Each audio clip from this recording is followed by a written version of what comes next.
How's it going, guys? So now we got the engine out of the car.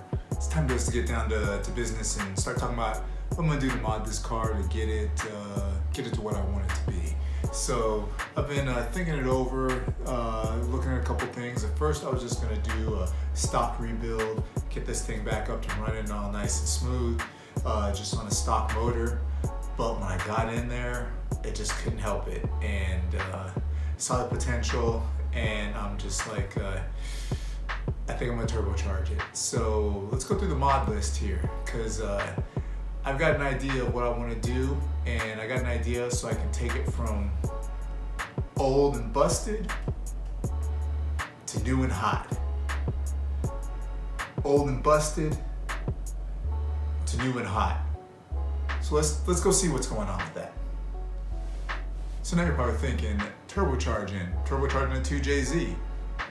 What does that mean? There's so many options you can go with that. There's the NAT, there's the 2JZ GTE, there's the JDM VVTi 2JZ GTE, there's the NAT with the VVTi 2JZ that comes out of the later model of the SC300. So what I decided to do, well, after looking and doing some research and a lot of looking through forums, a lot of talking to folks on different places, and what I'm gonna do is I'm just gonna take this motor and I'm gonna turbocharge it, because I started looking into it and started finding out that the 96 and earlier SC300 lower blocks or bottom ends are the best for boost on the NAT setup. They're pretty much almost built like the 2JZ GTE without the oil squirters. So there's going to be a couple mods I'm going to do to get the compression ratio down low enough so I can run some nice boost with it. I'm shooting for a good probably 450, 475 horsepower with this engine, and it's going to be some real nice mods that I'm going to do to make that happen, as well as get the suspension and other things up to snuff to make sure that it runs right. So let me break down this mods list for you. So we're going NAT with the stock motor. So what does that mean? What am I going to need for the motor to make this happen? Well, I'm going all ARP all around, because I need to go inside that motor, make sure it's healthy, re-ring everything, put new bearings. Also going to do 850cc injectors, so I can make sure I can run that extra boost that I need to run. Get a nice 65 millimeter twin scroll turbo, because I want that twin scroll to make sure that I'm getting a quick response. I don't want to have a super laggy turbo. I do understand that this is not like my 4-cylinder Celica where the boost kicks in at 2500, but if it's taking 4500 RPM for me to get any type of boost, I'm going to be real upset. I'm going to go with the CX Racing turbo manifold, as well as a 50 millimeter wastegate, front mount intercooler. I'm going to replace all the sensors throughout the car and probably add a couple extra ones. High flow fuel pump, oil catch can. I'm going to do an oil cooler, because when I pulled this motor out, I realized that only the VVTi models have a stock oil cooler on them. These ones have no oil cooler as well, so it kind of works out in my favor, because now I can run a standalone oil cooler that's not taxing the coolant system. It'll just be an air-to-air oil cooler that I'll just have sitting in front of the radiator. And getting to radiators, going to have a nice 2-row radiator, and then rebuild the cylinder head. I'm going to send that off to a machine shop, get them to take a look at it, rebuild it, do what needs to be done, get everything cleaned up, as well as the block. I want to get the block at least vatted and cleaned up. I know it probably doesn't need to be honed, because those iron blocks are pretty much bulletproof.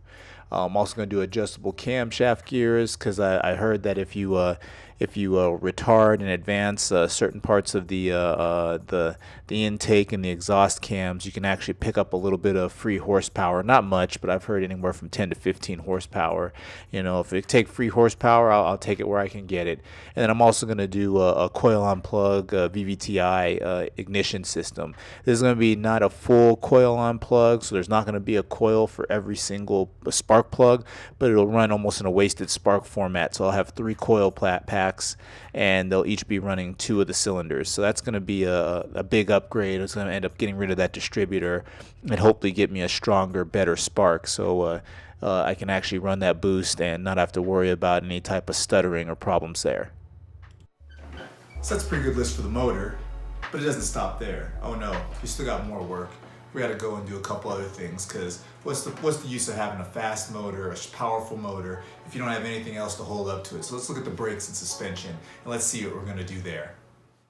So for brakes and suspension, we're going to go ahead and do the LS400 brakes. Going to be a nice 4-piston caliper upgrade up front, as well as the drilled and slotted rotors, ceramic brakes, all 4 corners, to make sure that the car is stopping really well, as well as a new brake master cylinder, because the brake master cylinder's got to at least be as old as the car, as well as those brake lines. And so the brake lines, we'll swap them over to braided brake lines as well. I'm going to reseal the differential, reseal the transmission, do other suspension mods, sway bar end links, control arms, coilovers, polyurethane bushings on any of the control arms that don't need to be replaced, as well as a new power steering rack and power steering rack bushings. I'm going to go with polyurethane bushings on those ones so I get a real nice tight steering. And then new drive axles as well, because those drive axles, they've got to be getting close to the end of their life as well. And then I don't know if it's going to happen right away, but my hope and pray down the road is that I can get some good quality rims and then wrap them with some real nice tires. I'm looking to put some 18 by 8.5s up front and 18 by 9.5s in the back, because I want to be able to get a 235 or 245 tire up front, and I would love to have a 275 in the back, because with the horsepower numbers I'm looking to put up, I want to make sure it hooks up. I don't want to be ice skating all over the place with the car. So those are the suspension mods.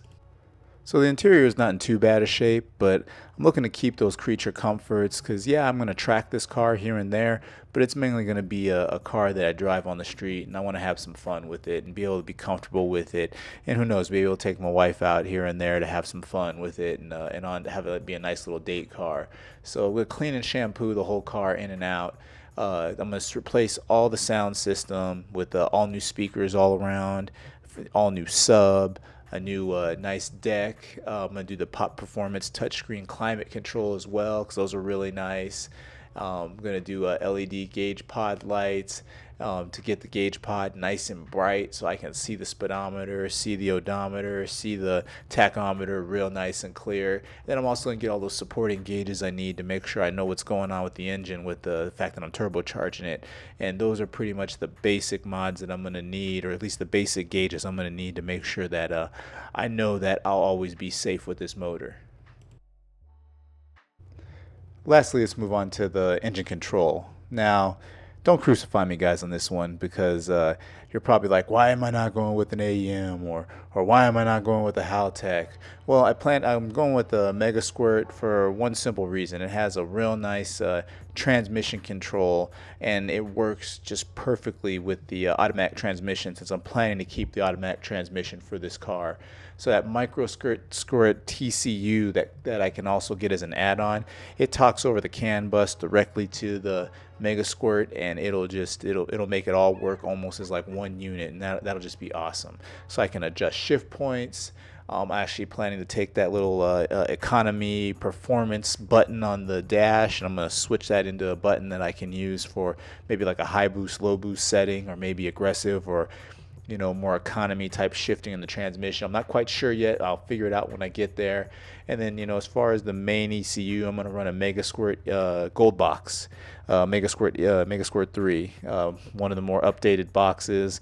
Big reason why I'm running it is because it has the 2 knox sensors, so it'll work for the 2J, as well as it also has a CAN bus, so it'll talk to that TCU, so I won't have to have multiple cables, multiple sync cables running to the laptop in order to do what I need to do. So again, the goal is about 400 to 425 on 91 octane, and I'm going to do a flex fuel tune, so I'll be able to do 85, so I can safely do 475 and not worry about knock or detonation or anything like that.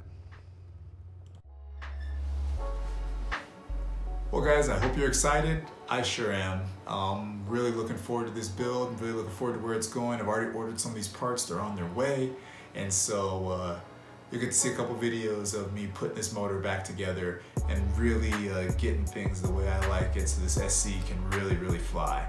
So, talk to you guys later.